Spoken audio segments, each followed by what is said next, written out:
Bonjour and welcome back to the World History course. I am your professor, Philippe Girard. In this section, we have studied the Middle Ages in Europe and the Middle East.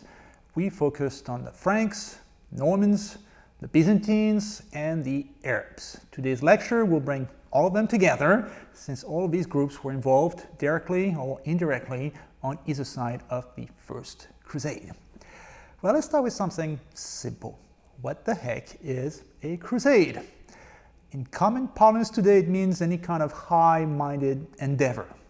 At the office, I've begun a crusade to convince my co-workers to clean up the microwave oven after they use it, right? Well, the term originated in 11th century France, where it had a narrower, more religious meaning. The term crusade comes from the Latin for the cross, so it was a war waged for Christianity, specifically to recover the holy city of Jerusalem. Think of it as the Christian equivalent to a Muslim jihad.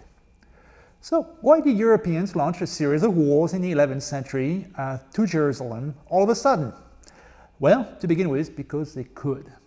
We saw in the last lecture that during the High Middle Ages, there was an economic revival in Europe. Agriculture became more efficient, the feudal system became more stable, the population grew, so Europeans had the means to finance overseas expedition. In the midst of the Dark Ages, in the year 700, financing such a crusade would have been just unthinkable. Second, Europeans also had the will to do great things for God. I mentioned last time how the Catholic Church in the 11th century embarked on a series of Gregorian reforms to make the Church more pure and more appealing, so people were more willing to listen to what the Pope had to say. The Church also tried to rein in the violent instincts of the nobility by limiting how and when they could fight wars, the truce of God, which is the ancestor of today's Geneva Conventions. Don't kill civilians, don't fight on Christmas Day, don't rape and pillage. But ultimately, the best way to limit warfare in Europe was to redirect it, to send restless young knights overseas to fight for a good cause.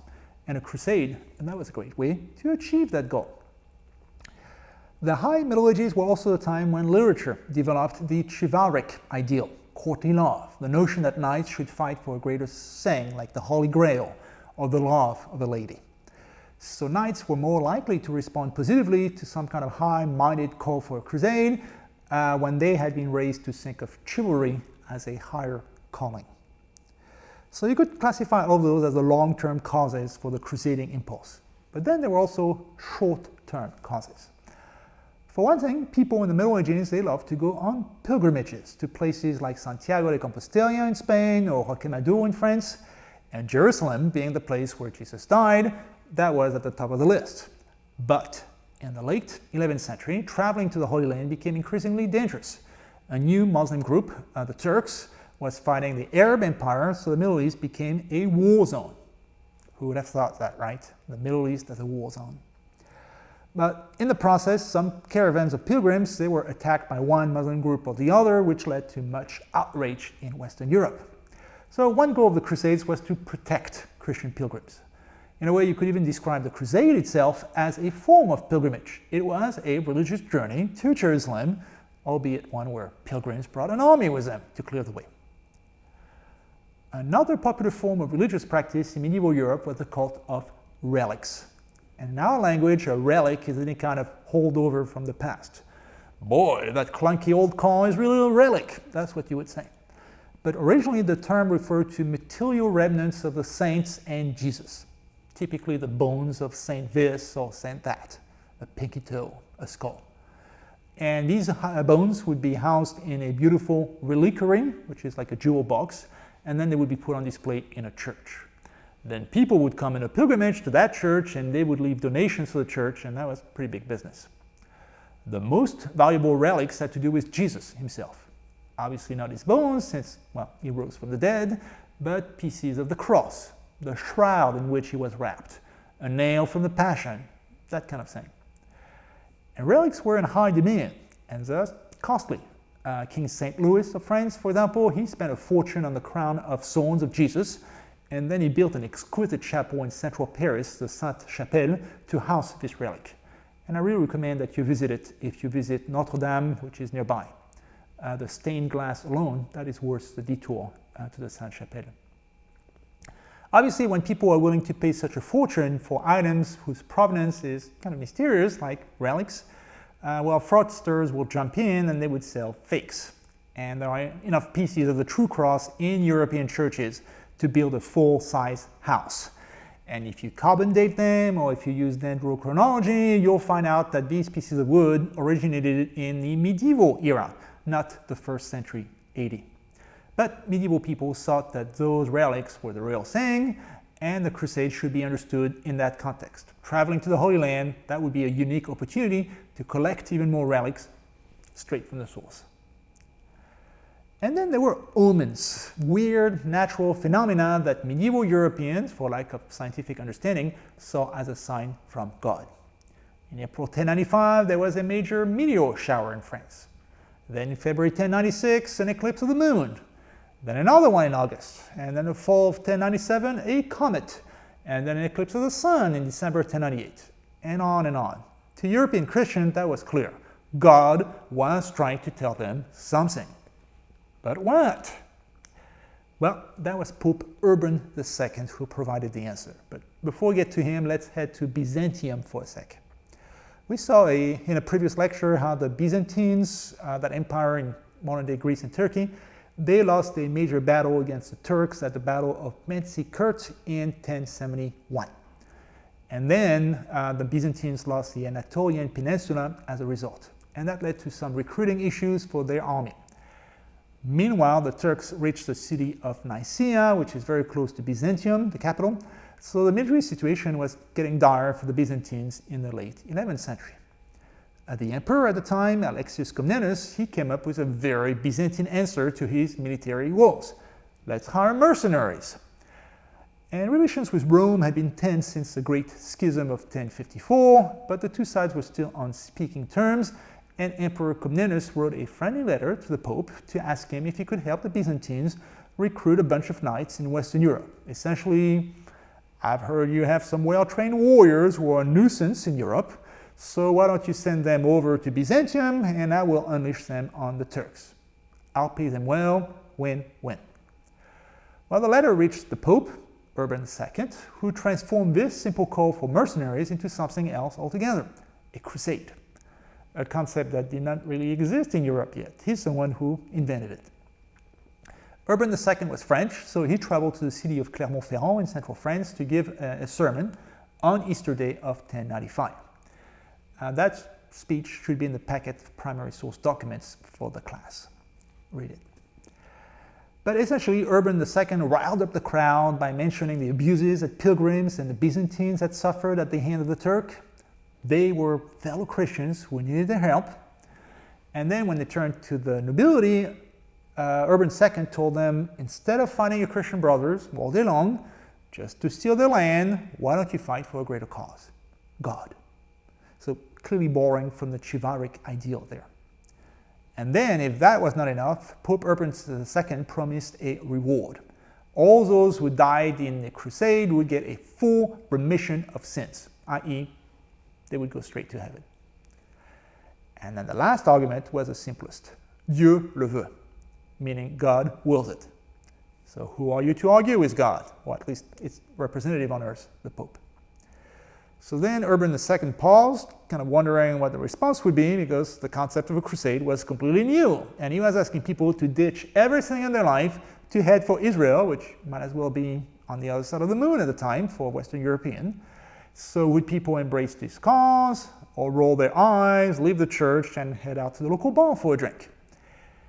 As it turned out, the public reception was more enthusiastic than the Pope could ever have hoped. Thousands of people immediately made a vow to get to Jerusalem or die trying. As a symbol, they stitched a ribbon on their chest in the shape of a cross, and so many people did that there was a shortage of fabric in the city of Clermont-Ferrand. The first crusade was on. Well, almost. It took a while for nobles to get their act together. They had to raise funds, sell lands, appoint administrators, heirs, in case that they didn't come back alive. So that took months and even years. Meanwhile, the most fervent Christians wondered what all these delays were about. Jerusalem had to be saved now. So one person, Peter the Hermit, took the matters into his own hands. He was a mystic, a saint or weirdo, depending on how you look at him. And he asked everyone to join him in an immediate crusade, without waiting for the nobility. And join him they did. Commoners, beggars, people from low births, the third estate, they formed what was called the Poor Man's Crusade. Peter the Hermit and his followers got underway and immediately ran into trouble when they got to Germany. Medieval armies sucked at logistics, especially armies made of poor people.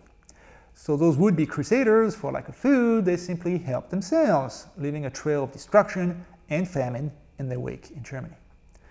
Also, it was a long trip, and they were eager to fight infidels now, since, well, there were no Muslims at hand in the middle of Germany. Those crusaders targeted Jews along the way, killing many of them in a series of pogroms. And you should know that term from section 2. A pogrom means a massacre of Jews, an anti-Semitic riot. Despite all this, Peter the Hermit did manage to reach the city of Byzantium, and I would have loved to have been a fly on the wall to see the reaction of Alexius Comnenus that day. He had asked for a few hundred professional mercenaries, and instead 100,000 beggars and robbers showed up at his doorstep, the scum of European society. So he sighed, he shrugged, and he gave them passage to the Turkish side of the straits, and then just sent them on their merry way. Peter the Hermit, he was convinced that his followers, even though they lacked weapons and military training, well, they would prevail because God was on their side. It didn't turn out that way. In the first major encounter with the Turkish army, the Poor Man's Crusade was simply slaughtered. Many crusaders were killed on the spot, others were enslaved and sold on Muslim slave markets. And that was the end of the Poor Man's Crusade. By this point, the real crusade was finally ready to go. It's called the nobleman's crusade because it involved actual knights, not kings and emperors, because the concept of a crusade was still new and prominent kings wanted no part of it, more like the second rung of European nobility, local counts, second and third sons, ambitious people with no clear future in Europe. There were 4 main groups, one from Lorraine, one from Normandy, one from Toulouse, and one from Sicily. The first 3 of these are places in France, and the 4th, Sicily, had been conquered by Norman knights, so it was also French by way of the Vikings. Most of these noblemen followed the same route traveled by the Poor Man's Crusade, Germany, Eastern Europe, and they still had not made adequate plans for provisioning, logistics, and they were going through areas already depleted by the Poor Man's Crusade, so logistics was again an issue. Again, we're talking about an army of 80,000 here, plus horses. Those who did not stop on the way, they made it to Byzantium. And again, Alexius Comnenus almost had a heart attack. He had asked for a few hundred mercenaries, and an army of 80,000 showed up at his doorstep. What if they changed their mind about going to Jerusalem and they attacked Byzantium instead? And that wasn't a wild idea. That actually happened during the 4th Crusade later on. So Emperor Comnenus quickly sent the Crusaders into Turkey, and he followed them with an army of his own just to keep an eye on them. Their first target was the city of Nicaea, which had fallen into Turkish hands recently, and that's the same city where the Council of Nicaea took place. We talked about that in a lecture on early Christianity. So the Crusaders and the Byzantines, they settled down for a long siege of Nicaea, until one day the French knights woke up to see the Byzantine flag flying over Nicaea. The Byzantine emperor, who was a master strategist, he had managed to take over the city during the night, and he had done so without consulting his allies, which meant that for the Crusaders, there would be no looting of Nicaea, and thus no prize. They were pretty mad at the Byzantines for double-crossing them like that. After that, the Crusaders proceeded to Jerusalem on their own without the Byzantines. Crossing Anatolia, which is Turkey today, that was another ordeal because, well, the Crusaders still sucked at logistics and they had not brought enough water, so they lost a good deal of their army right there just dying of thirst. The survivors, they made it to Antioch, a city in Syria today, that was in Arab hands. Besieging the city, that was not easy. Antioch was a major town surrounded by miles and miles of fortified walls, so storming the town, that was not an option. Starving the town, that would not work either, since the Crusaders had even fewer supplies than the defenders inside. until, that is, one of the Crusaders managed to bribe one of the men guarding a gate, who opened the gate, and the Crusaders rushed in, and Antioch was taken like that by treason. At this point, a relief army sent by the Arabs to help Antioch showed up at the scene. And when that relief army realized that Antioch had already fallen, the Arab army settled down and they besieged the place. So the Crusaders, who had been the besiegers before, now became the besieged. And remember that they had little food, so the situation was truly desperate for them. It's at this moment that Peter Bartholomew came to the fore. Like the other Peter, Peter the Hermit, Peter Bartholomew was a mystic who claimed to have nightly encounters with gods in his dreams. During one of these visions, God allegedly told him that a precious relic, the lance that had been used by Roman soldiers to poke Jesus on the cross, was buried right there in Antioch. So the next day, Peter Bartholomew brought a crew to the spot, and lo and behold, they found a big stick on the ground. At this point, you can be a cynic and think that this was just a piece of wood, probably planted there by Peter Bartholomew, or, like the Crusaders did, you can see that as a miracle, proof that God was indeed on their side. Anyway, filled with renewed fervor after discovering the Holy Lance, the Crusaders concluded that there was no point in starving in Antioch, so they might as well fling open the gates of the city of Antioch and fight it out in the open. That is called a sortie. And that must have been quite a scene. Most of the knights did not even have a horse to ride by then, because most horses had been eaten or died. So the knights just took on coconuts to mimic the sound of clapping hoofs. They also brought the Holy Lance with them to make sure that God would be on their side, and off they went, hoping for a miracle. Many Crusaders even swore that as they rushed toward the enemy, an army of angels appeared by their side. Again, either you think it's just a mad vision of hungry, delirious zealots, or you think it's a true miracle. Either way, it worked. The outnumbered Crusaders punched through the Arab siege, and they managed to escape from Antioch. At this point, Peter Bartholomew was triumphant, and he became ever more insufferable. He had more visions every night, and he kept telling the various nobles in charge of the crusade that they should do this or they should do that. And those nobles eventually had enough, and they accused him of lying about his visions. And you know how people in the Middle Ages figured out whether someone was telling the truth or not.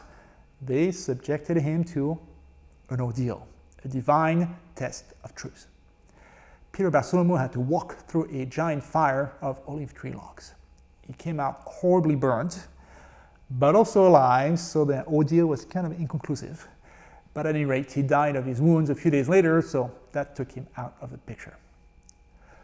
The remaining Crusaders, they continued south, taking one town after the other until they reached their goal, Jerusalem, which was also fortified. So first, they walked around the walls of the city several times, singing hymns. I think they were trying to replicate the story of the trumpets of Jericho in the Bible, because, in a way, many Crusaders thought that they were living through some biblical epic, literally. But much to their chagrin, the city's walls did not fall. So the Crusaders called for a fast, and they prepared for a more traditional assault. And that might seem unwise to skip a meal right before battle, but by that point the Crusaders had not eaten a proper meal in months, so they might as well call it a fast and get brownie points in heaven for their devotion. The last climactic battle of the First Crusade took place in July of 1099. Think of it as the classic Hollywood battle scene, like in Kingdom of Heaven, with charging knights, ladders, wooden towers, and at the crucial moment, one wall was breached and the Crusaders rushed in. The scene inside Jerusalem was utter madness. One chronicler noticed that the Crusaders killed so many people that they waded ankle deep in blood. The Crusaders killed Muslim warriors, of course, but also civilians and Jews. They even killed a few Christians from unfamiliar Eastern churches that the Crusaders somehow mistook for infidels. So, carnage. Then they burned the bodies to check if the victims had swallowed coins of gold, and that suggests that the First Crusade was about the glory of God, but also about profit. And that's how the First Crusade ended, victoriously for the Crusaders and bloodily. Against the odds, a group of 80,000 malnourished knights fought their way from France to Jerusalem, deep inside Muslim territory. You could attribute their success to the superior armor of Western knights, maybe, or maybe the fighting spirit of religious zealots who fought for God, or maybe the fact that the Islamic world was divided between Turks and Arabs and so did not prevent a united front. Maybe that's that. Or maybe you could attribute this unforeseen turn of events to divine intervention, a miracle. That's what the Crusaders did. All right, the First Crusade, that was an epic story, bloody but entertaining. Let's end the fun and switch to more traditional history, looking at the political aftermath of the First Crusade. The main consequence of the First Crusade was the creation of a string of Christian states in Syria, Lebanon, and Israel, especially the Kingdom of Jerusalem. And if you look at the map, you'll see how small they were and how they were surrounded by hostile Muslim territory, and how far they were from any European support. The French called it outre-mer, overseas. Anyway, that's the first step in France's rise as a colonial power. But those holdings sure looked tenuous in 1099. What didn't help is that many crusaders, having fulfilled their vow to go to Jerusalem, simply packed up and returned to their estates in Europe. Those who were second sons and had no estate to return to, well, they chose to stay in the new estates that they had carved out for themselves in Israel, but lack of manpower was a major issue for the new kingdom of Jerusalem, and it would remain so for the next 2 centuries. So to create a permanent army, European crusaders resorted to a most unusual solution: the crusading orders, who were soldiers, but also monks. And there were several such orders of fighting monks, but the first and the most famous of them was founded right after the First Crusade by 9 veterans of that crusade. They established their headquarters in the old Jewish temples, so they were called the Knights Templar. One of the Templars was related to Bernard de Clairvaux, a cleric in Europe who was so prominent that he was nicknamed the Second Pope at the time. So that man, Bernard de Clairvaux, wrote the rules of the Templar order, their constitution, and he got it approved directly by the Pope. And that way the Templars answered directly to the Pope, not to any secular authority, not even kings. That's how powerful they were, a state within the state. The rule of the Templars included the usual trinity common to all monastic orders: poverty, chastity, and obedience. Templar monks could never remove their underwear, for example, for fear that they would be tempted to pleasure themselves and break their vow of chastity. So I wonder what their underwear smelled like after a few years in the heat of Israel without changing it. The obedience part of the monastic vow was ramped up to 11 because they were soldiers. So during a battle, Templars had to follow any order given by their grandmaster, which made them an unusually reliable and disciplined force at a time when confused melee that was the norm in medieval battles. The poverty part of the vow, that was less enforced. Templars were fed well so that they could fight well. The order also needed money to train recruits, equip them, ship them to the Holy Land, and garrison castles there, so the Templars were keen on accepting donations from the faithful, and the order got fabulously rich. The Templars even set up an early version of an international banking system. Pilgrims who were afraid of getting robbed on their way to the Holy Land, they could deposit cash in the Templar Bank in Paris. Then they would travel light with just a paper receipt from the Templars, and then they could collect the cash from the Jerusalem branch of the order for a fee, of course. So like the Chase Manhattan Bank of the time.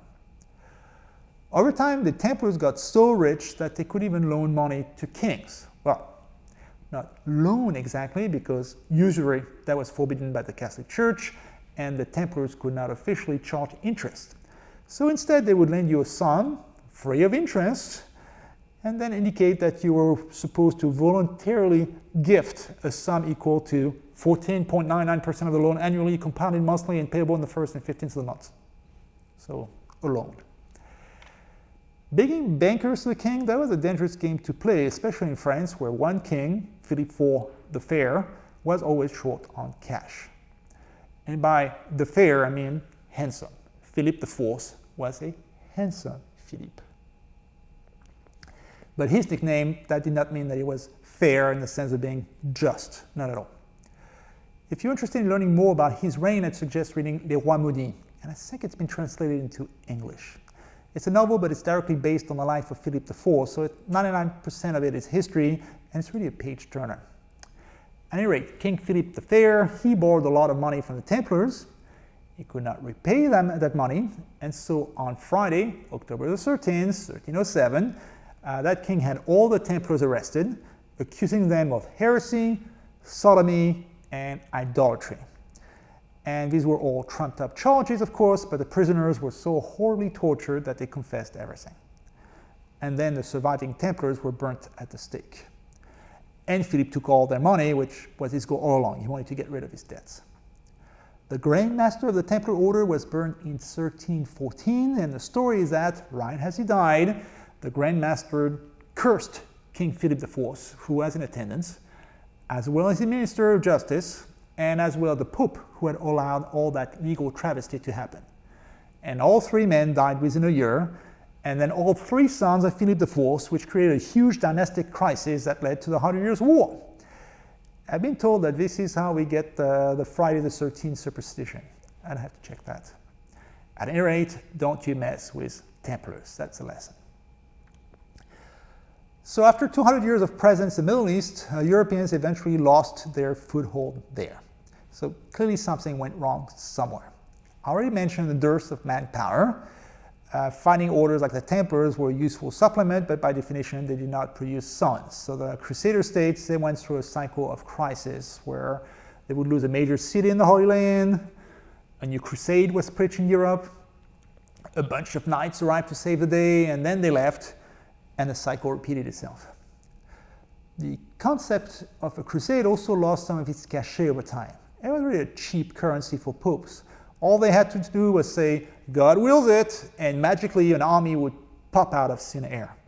So the popes called for crusades with increasing frequency, and not just in the Holy Land. For example, there was a group of schismatic Christians in southern France called the Cassars or the Albigensians. They were Christians, but the crusade was summoned against them anyway, and knights from northern France slaughtered the so-called heretics in southern France. Technically, that was a crusade.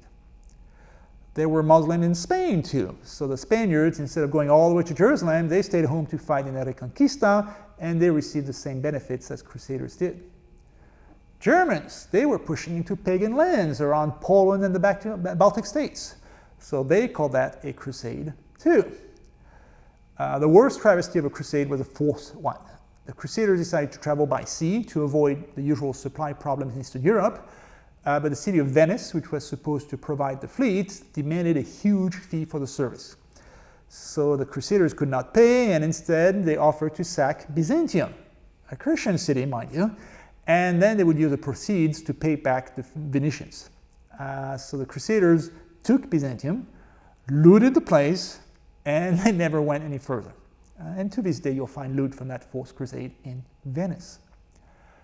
Ultimately, there were so many crusades everywhere, and the concept was so cheapened by overuse that Europeans no longer saw a purpose in risking their life in the Middle East for a dubious cause. So far, I've presented the Crusades from the perspective of the Crusaders. So let's spend a bit of time looking at the other side, the Muslims, who were on the receiving end of those Crusades. They were a highly literate society, so they wrote a lot of accounts, often in a disparaging tone. The Muslims were in the midst of their golden age, whereas Europeans were just emerging from the Dark Ages, so Europeans were barbarians as far as the Muslims were concerned. Those Muslims typically did not use the term barbarians. They called the Crusaders the French, the Arabic version of the term the French, the Franks. So in Arab accounts, the French were pale and smelly. They ate garlic all the time. They never changed their underwear. They only knew of war, not mathematics or poetry. And those infidels worshipped the wrong God too. Barbarians, I tell you. Jerusalem also happened to be a holy city for Islam too. So for Muslims, the Crusades were not some romantic Christian epic. They were an invasion of their own homeland and their own holy sites, including the temple where Templars set up their headquarters, which has connections to the Prophet Muhammad and is holy to Muslims too. This is the Al-Aqsa Mosque, the Dome of the Rock. Back in 2001, I remember seeing videos of Osama bin Laden trying to justify the 9/11 attacks, and I noticed that he kept using the term Crusaders to refer to US troops stationed in the Middle East. So clearly the sense of being victimized by invading Christian armies, this has cast a long shadow in Muslim thought. The most famous of the warriors on the Muslim side was Salah ad-Din, a Kurdish Muslim who came from what is today Iraq. He spent the first half of his career fighting rival Muslims until he had united the bulk of the Ummah, the community of believers under him, and then he could move against Christian kingdoms on a united front. Over the course of his long and storied military career, Salah ad-Din retook various cities, including the Holy Grail of them all, Jerusalem. Salah ad-Din is a remarkable figure because he was portrayed positively not just in Arab sources, but in Christian ones as well, which is unusual. It's really rare for people to have nice things to say about the guy on the other side of the battlefield, especially in the middle of a religious war. But Salah ad-Din was a great fighter, as well as a devout person, a statesman, and a gallant adversary, and Christians really respected him for that. Salah ad-Din, his fame also comes from the fact that he lived during the time of the Third Crusade. And that crusade is legendary because it involved the most prominent nobles in Europe at the time. Richard the Lionheart, King of England, he fought in the Third Crusade. So did his French rival, King Philip of France, and not Philip IV the Fair, in that case Philip II the Great. And then there was Frederick Barbarossa, the famous German emperor who actually died during the Third Crusade. So 2 kings and 1 emperor on the crusading side. Salah ad-Din fought all of East European royalty, and that's when he acquired that reputation for gallantry on the battlefield, especially when contrasted with Richard the Lionheart of England, who was brave, but also cruel and deceitful. Salah ad-Din, and then later Muslim leaders like Sultan Baibars, they were eventually able to kick out the Christian Crusaders from the Middle East entirely. The last city, Acre, I think that fell in 1291, so roughly 2 centuries after the First Crusade. And after that, Israel would remain under Muslim rule until World War I, Arabs and then Ottomans, and that's in World War I they would become a British colony, i.e. Christian again. And then in World War II, it became a Jewish state when Israel became independent. But that's the topic for the modern half of the course. I have lectures about that. So far as this class is concerned, before 1500, the Muslims won the battle for the Holy Land. So, what did we learn today? Well, we got a detailed narrative of the First Crusade and its aftermath, but also an important lesson about subjectivity in a historical craft. We historians try to be scientists. We study all the documents impartially to retrace the past as it actually happened. But there are different ways of telling the same story. Crusaders saw themselves as envoys from God, who were reliving some of the passages of the Old Testament. Meanwhile, Muslims looked down on them as smelly, barbarian invaders, and there was some truth to that too. Then there is my own bias. As a Frenchman, I chose to focus on the most French of the Crusades, the first one, and as a secular Frenchman, I expressed some skepticism about the claims of Peter Bartholomew and other mystics. So keep that in mind. History is a science because we ask a question, we express a hypothesis, and then we try to prove it through research. But it's also a form of literature. We're telling a story through a very specific perspective. So also, always watch out for the person who's telling the tale. They might spin the facts a certain way. Well, that's it for today, and also for this section. We're done with the Middle Ages, at least in Europe. Next time we will be heading to East Asia, and we'll be roughly in the same time period, the 1200s, but we'll be dealing with a very different kind of warriors, the Mongols. Au revoir, and goodbye.